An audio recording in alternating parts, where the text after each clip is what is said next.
Así es la vida real en Nazaret, hoy. El pueblo donde creció Jesús. El pueblo que el mundo no esperaba. Esta ciudad tenía apenas 400 habitantes cuando Jesús nació. Era tan insignificante que ni siquiera aparece mencionada en el Antiguo Testamento.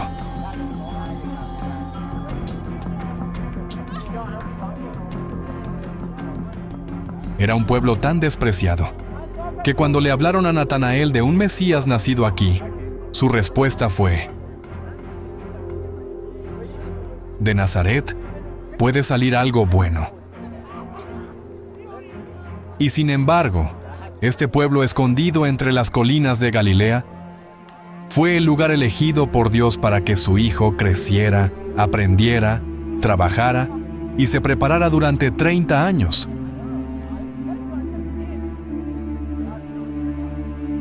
Hoy, en 2026, esa misma ciudad tiene 78,000 habitantes, calles repletas de motocicletas, mercados árabes con olor a especias, iglesias junto a mezquitas y una historia que casi nadie te ha contado. Bienvenidos a Nazaret.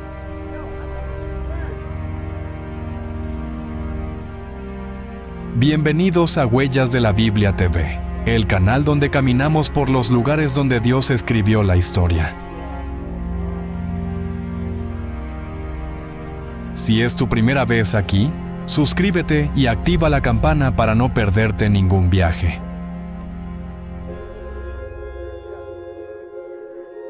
Hoy vamos al pueblo más importante de la infancia y juventud de Jesús. El lugar donde el ángel Gabriel anunció a María que sería madre del Mesías, donde José trabajó como carpintero y donde Jesús pasó 30 de sus 33 años de vida en la tierra.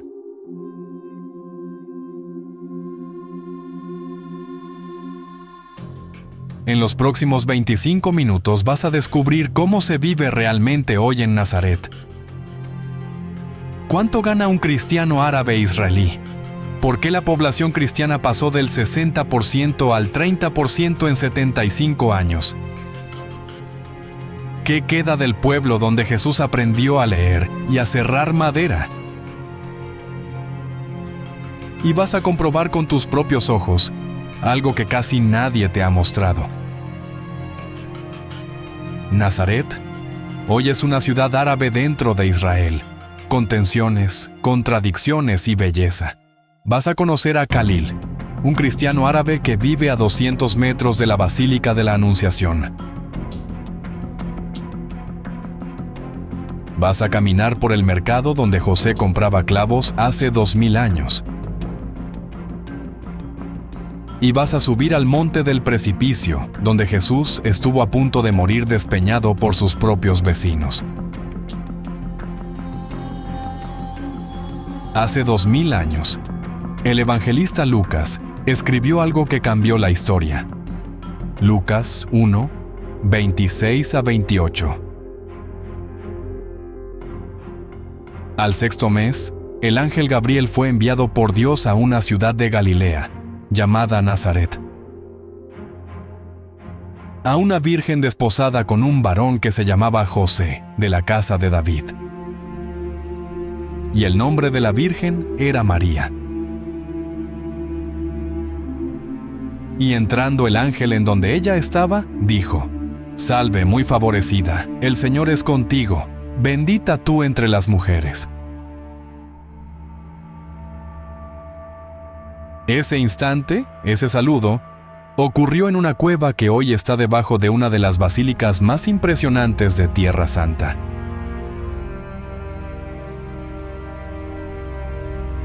Pero antes de pisar la cueva donde María recibió el anuncio, antes de caminar por las calles que Jesús conoció, hay que entender cómo se vive hoy en Nazaret.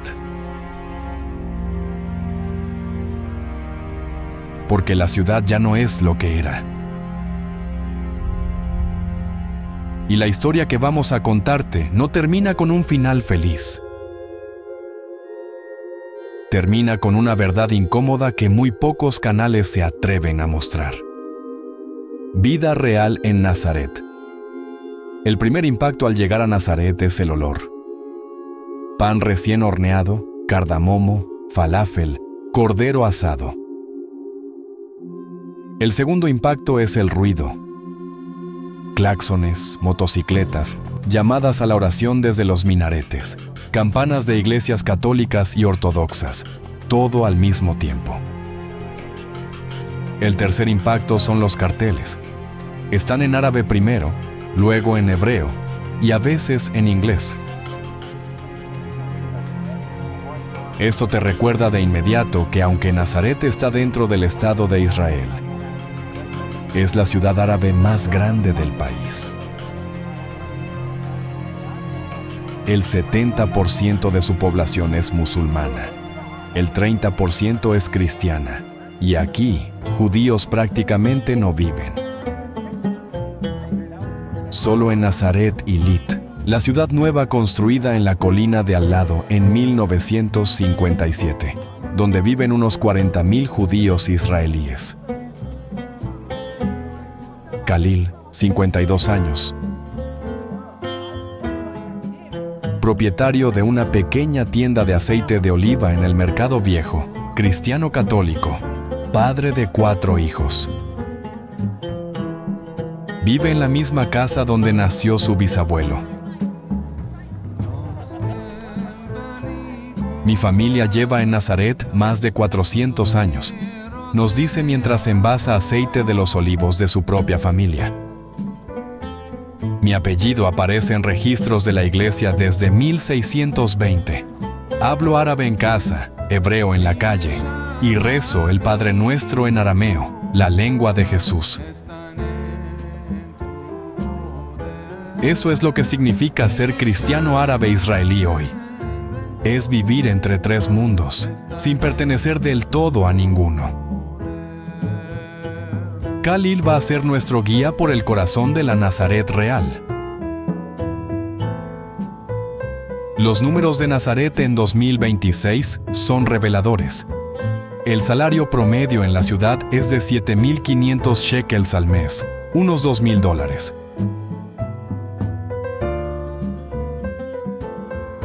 Pero esto es la media israelí. En Nazaret, el salario real de un comerciante árabe está entre $1,300 y $1,800 mensuales.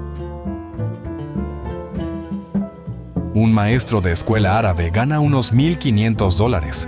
Un médico, entre $3,500 y $5,000.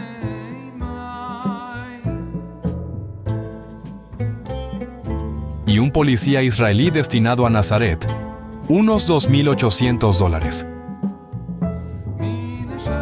El alquiler de un apartamento de 3 habitaciones en el centro cuesta entre $800 y $1,200.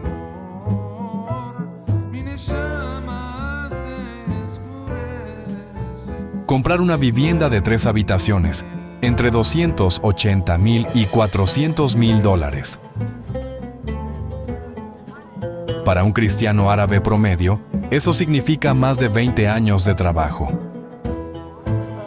Por eso muchos no compran, heredan. El costo de vida es alto.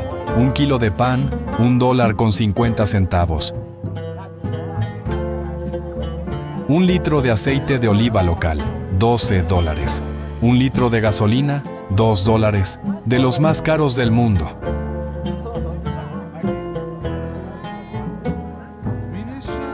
Una comida en un restaurante árabe del barrio viejo, $15. Un café árabe con cardamomo en la Plaza de María, $3. Y sin embargo, Khalil insiste, aquí no nos quejamos. Comparado con Líbano, Siria o Irak, vivimos en un paraíso. Tenemos paz, tenemos hospital, tenemos escuelas. Lo que nos duele es otra cosa. Lo que les duele es la emigración, y los datos oficiales lo confirman. Según el Ministerio del Interior israelí y el Patriarcado Latino de Jerusalén, En 1948, cuando se fundó el Estado de Israel, el 60% de los habitantes de Nazaret eran cristianos. En 1990 eran el 49%. En 2000, el 35%. Hoy, en 2026, apenas el 30%. Decenas de miles de cristianos árabes han emigrado a Estados Unidos, Canadá, Alemania, Brasil y Argentina. Las familias católicas tienen 1,8 hijos de media. Las familias musulmanas, 3,6. Y sumado a la criminalidad creciente en las ciudades árabes, que en 2024 alcanzó 244 homicidios, el éxodo cristiano se acelera. Pero este lugar no se entiende solo por sus números o por sus tensiones. Se entiende por lo que ocurrió aquí hace 2000 años, cuando una joven de 14 o 15 años, en una cueva oscura, escuchó una voz que cambiaría el destino de la humanidad. La Basílica de la Anunciación, donde todo comenzó. Llegamos a la Basílica de la Anunciación al amanecer. Imagina caminar por una plaza empedrada, rodeada de mosaicos de la Virgen María enviados desde 80 países diferentes: Japón, Brasil, Italia, México, Argentina, España.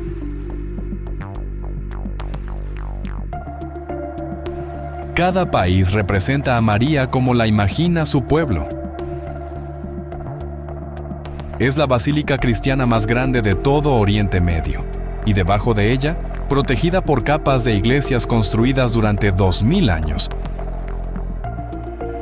hay una cueva pequeña, oscura, de apenas 6 metros cuadrados. La cueva donde, según la tradición, vivía María. La cueva donde el ángel Gabriel le habló.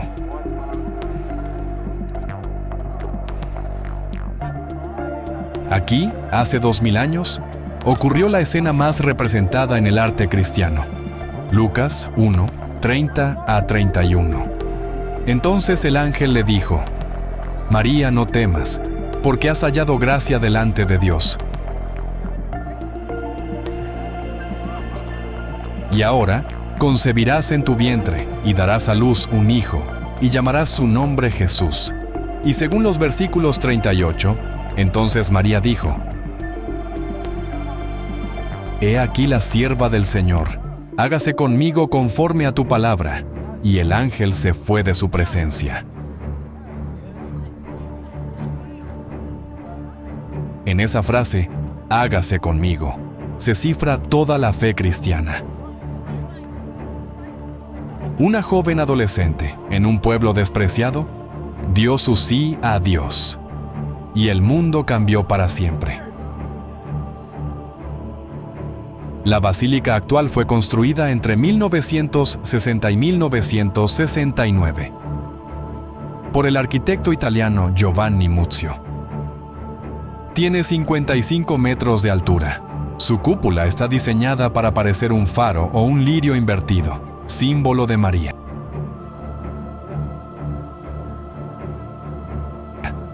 Pero lo más impresionante no es la basílica moderna, es lo que está debajo. En el nivel inferior está la Gruta de la Anunciación, los restos de una iglesia cruzada del siglo XII, una iglesia bizantina del siglo IV y una sinagoga iglesia judeo-cristiana del siglo II. Es decir, en este mismo punto, los cristianos llevan adorando ininterrumpidamente desde hace 1800 años. La continuidad arqueológica es indiscutible. Padre Marwan, 48 años, sacerdote franciscano, custodio de la basílica desde 2018, nos recibe a la entrada de la gruta. Lleva una túnica marrón ceñida con cordón. Recibimos a más de 1 millón de peregrinos al año, nos cuenta en voz baja. porque dentro de la gruta nadie grita. Pero lo que más me emociona no son los peregrinos, son los cristianos locales. Cada domingo cientos de familias árabes vienen a misa aquí y rezan el Padre Nuestro en arameo. Es la misma lengua que rezaba Jesús a sus 12 años en este mismo lugar. Cuando los escucho, se me eriza la piel. Marwan ha bautizado, casado y enterrado a más de 800 personas en esta basílica. A pocos metros de la gruta hay otro lugar sagrado, la iglesia de San José, construida sobre lo que la tradición considera el taller de carpintería de la familia de Jesús. Allí, los arqueólogos encontraron una mikve, un baño ritual judío del siglo I, y los restos de una casa judía de la misma época. Es la casa de José y María. La arqueología no puede confirmarlo al 100%, pero las dimensiones, la ubicación y la datación coinciden con lo que los evangelios describen. En esa casa, Jesús aprendió a leer la Torá. Aprendió a serrar madera, a clavar clavos, a labrar mesas, sillas, yugos y arados. Marcos 6:3 lo describe así. ¿No es este el carpintero, hijo de María, hermano de Jacobo, de José, de Judas y de Simón? Aquí, en este suelo de piedra que estamos pisando, Jesús pasó los años más silenciosos de su vida, los años que casi nadie cuenta. Los 18 años entre los 12 y los 30. Los años del Jesús carpintero. Salimos de la basílica al mediodía. La luz del sol golpea fuerte. Y entonces te das cuenta de que estás caminando por el barrio donde Jesús jugaba de niño, con tierra entre los pies, exactamente igual que tú. El mercado, el monte del precipicio y la gente que queda. Detrás de la basílica empieza el verdadero corazón de Nazaret, el mercado viejo. Un laberinto de callejones empedrados, escalinatas, arcos de piedra y portones de madera del siglo XVI. Aquí se vende todo: especias, telas, oro, frutos secos, dulces árabes, kunefe, un postre de queso y miel, pan recién horneado, café molido con cardamomo. Es el mismo trazado de calles que existía cuando José caminaba a comprar herramientas. Las piedras son nuevas, pero el plano es antiguo. Y los oficios son los mismos: carpinteros, herreros, panaderos, especieros, tejedores. Laila, 34 años, dueña de una pequeña tienda de bordados árabes en el mercado. Cristiana ortodoxa griega, madre de 2 hijos pequeños. Nos invita a entrar a su tienda y nos sirve un café árabe espeso. Yo nací aquí, mis padres nacieron aquí, mis abuelos nacieron aquí, nos dice mientras nos muestra mantelitos bordados a mano por mujeres mayores del barrio. Pero mi hermano mayor se fue a Toronto en 2018, mi prima a Detroit, mi tía a Buenos Aires. De toda mi familia ya solo quedamos mis padres, mi hermana y yo en Nazaret. Y la pregunta que me hago cada noche es: ¿hasta cuándo? Mis hijos van a una escuela cristiana, pero si la mitad de los compañeros se van, ¿con quién se casarán? ¿Con quién rezarán? Laila habla con calma, sin dramatismo, pero hay algo en sus ojos que pesa. La emigración cristiana de Nazaret no es nueva, pero se ha acelerado. Las razones son 3. Primera, la criminalidad. En las ciudades árabes israelíes, los homicidios han pasado de 70 en 2015 a 244 en 2024. La mayoría son ajustes de cuentas entre clanes y mafias locales. Los cristianos, por ser minoría, se sienten especialmente vulnerables. Segunda, la presión económica. Las viviendas en Nazaret cuestan casi lo mismo que en Tel Aviv, pero los salarios son la mitad. Tercera, la educación. Los jóvenes cristianos sobresalen académicamente. Las universidades de Israel los reciben. Y de ahí, muchos saltan al extranjero. A 3 kilómetros del centro de Nazaret, en lo alto de una colina pelada, está el Monte del Precipicio. Un acantilado de 397 metros de altura con vista panorámica al valle de Jezreel, al Monte Tabor y en días claros hasta el Monte Hermón. Aquí, según el Evangelio de Lucas, capítulo 4, los vecinos de Nazaret intentaron matar a Jesús. Lucas 4, 28 a 30 lo describe así.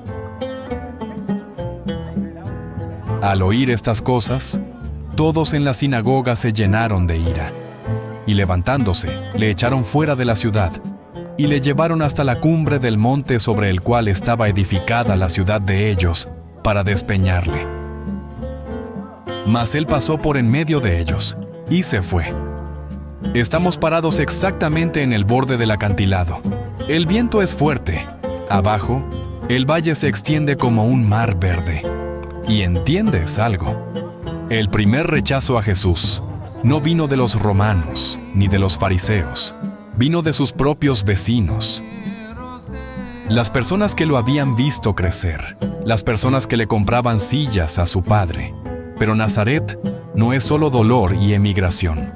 También es vida.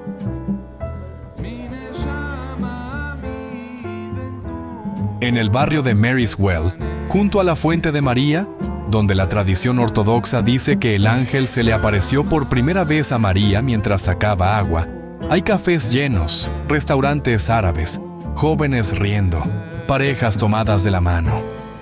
Los viernes por la noche, el mercado se llena de familias que cenan kunefe y beben té de menta hasta la medianoche. Los domingos por la mañana, las campanas de las iglesias católicas, ortodoxas, melquitas, coptas, anglicanas y evangélicas suenan todas a la vez, mientras desde las mezquitas se eleva el llamado a la oración.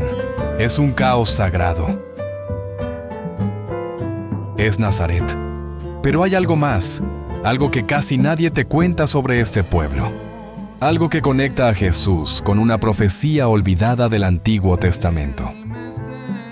La profecía olvidada y el cierre. Hace 2700 años, antes de que Nazaret existiera siquiera como pueblo, el profeta Isaías escribió palabras que han desconcertado a los estudiosos durante siglos.